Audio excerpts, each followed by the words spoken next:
Hello, I'm Jensen. What's going on, everybody? I hope you're having a great day. If you're new to the channel, make sure you like and subscribe. In this video, I'm going to show you guys every single modification that I got done to the DriftCat and why. So let's go. Well, Dick, here's the deal. I'm the best there is, plain and simple. I mean, I wake up in the morning, I piss excellence. Thank you.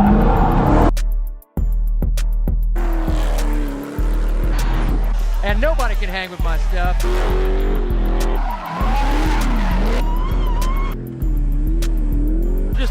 Just a big, hairy American winning machine. If you ain't first, you're last. You know what I'm talking about? For the first mod, let's start with something small. As you can see, I got the 2020 front grille. It comes with these snorkels, you feel me? Obviously, the other one did not have them. This is the old 2016 grille. They changed the design of the grille as well as added the snorkels. As you can see, the design's a little bit different and the snorkels are there. The snorkels don't really do shit, to be honest, just because of how much airflow can get through here, but it kind of looks cool, you know? So I threw the 2020 grill on. It came with the lower grill and the front top grills, as well as like the side grills and stuff. A little bit better looking than this. And then when I put this on, I put this new badge up here. It's the SRT with the HELLCAT. The 2016 models didn't come with anything up here besides the SRT. And it's a silver SRT too, and it doesn't have the cat. So this one with the cat looks way better. It's kind of hidden, but it's super subtle and looks good, you know? Not too loud. And then since we're talking about badges, let's go ahead and show you guys the side badges. This is, I think, it's some type of aluminum because it's a metal badge. It's not plastic or anything. These are a little bit more expensive than the plastic ones, obviously, but they look way better and they're a lot more durable too. As well as the one back here on the trunk, also metal, way better quality. So I took off all the Dodge lettering, the SRT lettering that was in chrome. It didn't have the cat, so I added this black SRT. It's still the same aluminum metal type with the cat. Left the Dodge off and then went and tinted the tail lights. The tail lights are only tinted to right there, so it just got this clear part of the tail light.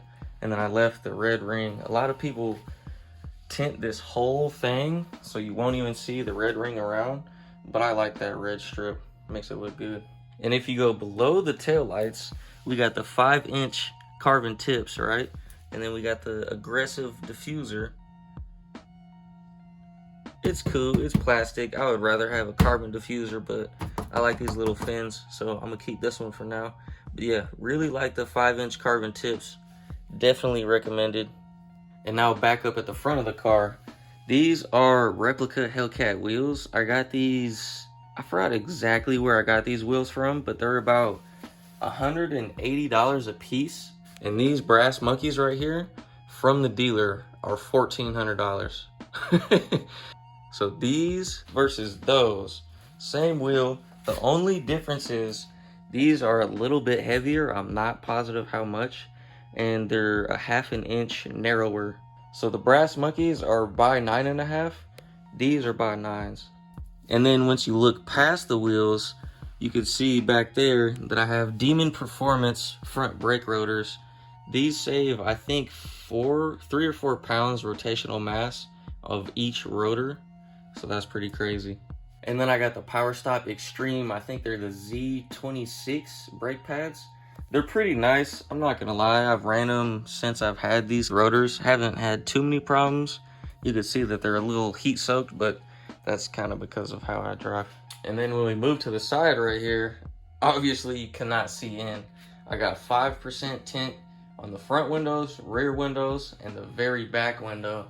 Everyone always told me to tint the front windows, but I can't see shit out of this thing at night how it is, so I know the front tint looks good, so I might have to do maybe like a 20%, something like that. Definitely not 5%, but yeah, 5% tint damn near all around besides the windshield. And then once we go behind the wheel, I'm not sure if you guys would even be able to see that. But right there, you can see the upper control arms. Those are AAD adjustable upper control arms. The benefit to the upper control arms is you can do positive or negative camber in the front. The stock upper control arms only have a certain amount of adjustment, and you can't even really mess with the camber like that.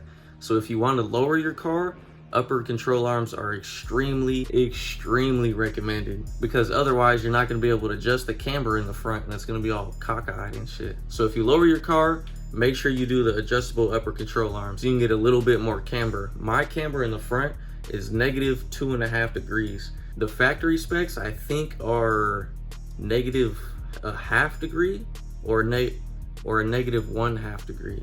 I'm not positive. I'm not positive on that. I do not remember, but I know I'm running negative 2.5. And then once you go even farther behind the brake rotor, I have BMR adjustable suspension arms, tow rods, tie rods, trailing arms, front and rear. So a bunch of adjustable suspension arms that allowed me to get the exact alignment that I want to get, because in the rear, I have it set up for complete zero camber, so there's not positive or negative camber. It's completely flat, so that the rear wheel can lay completely flat, so it can use every single bit of tread. And then on the front, we got the negative 2.5 degrees, so it's a little bit tilted, so when the wheels are full locked all the way, I get a little bit more grip and it doesn't hit the sidewall as much. And then for the rest of the mods, we're gonna have to go under the hood. All right, so this is where the magic happens. This is where the party is. You see what I'm saying? So one of the first mods that I got for the car is this leg maker intake. It honestly doubled the supercharger one, so I was really happy when I first got it. But now they have like all the Ram air induction ones, so I might be upgrading this one in the future for sure. And then pop these off. As you can see, it's dirty. Don't mind all the dirtiness, but as you can see, you got the BC Racing coilovers. It took me a long time to convince myself that I want to do coilovers on this car, because the active ride suspension that Hellcats come with is so good. So I didn't want to put coilovers on and ruin the features to go from street to track, sport, all that different stuff. But eventually I knew I was going to have to do it with the type of driving that I do. So we got the BC Racing coilovers on there. And then let's move a little to the left, right? Let's not go deep into the engine yet. We got the Billet Technologies catch can. We're definitely going to upgrade this in the next coming future. One, because I'm going to need a tensioner pulley, and that bolts right here where this catch can bolts. So I'm going to do, I believe, the UGR catch can, and I think that mounts somewhere over here, if I'm not mistaken. But gonna move this, add a tensioner pulley, so it will eliminate all the belt slip. But anyways, Billet Technologies catch can, it's worked for the time that I've had it, but it's definitely time to upgrade. And then under the valve covers, see if you can get in there. Okay, do you guys see the blue FIC? Those are the injectors. Those are the fuel injector clinic injectors. Those are 1200cc injectors. So with everything that I'm doing, the E85 and booster pump, those injectors are perfect. Oh yeah, I forgot to mention, the Carzon E85 has a booster pump to support the E85 as well as the 1200cc injectors. So there's a lot of pressure going through the fuel system right now, but eventually we'll probably add the triple fuel pumps when we add more power, which is obviously coming. And then once we go down from the catch can, we got the 285 upper pulley. We did not do a lower pulley on this thing.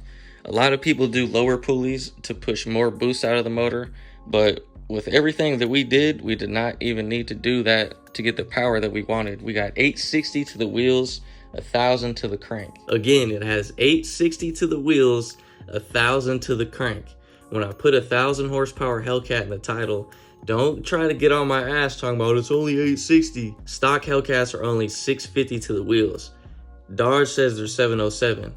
I'm doing the same thing. So that's pretty much all the mods that I've done to the engine so far. A bunch of things coming, gonna update the exhaust. Right now the Drift Cat's running mid muffler delete and resonator delete, but it still has the stock cats. In a couple weeks we're gonna do the catless mids, so it's gonna It's gonna be crazy. It's gonna be full straight pipe, so I can't wait to see how it's gonna sound. So a couple things that I have planned for this motor is obviously gonna do the tensioner pulley, new catch can, and then we are going to do G-force axles in the rear, a 4-inch aluminum drive shaft, the catless mid pipes, and then a huge thing that we're gonna do is the stage 2 inner chiller. So when this car is running, these lines right here will get so hot, but the inner chiller makes these frozen. There will literally be condensation on these lines.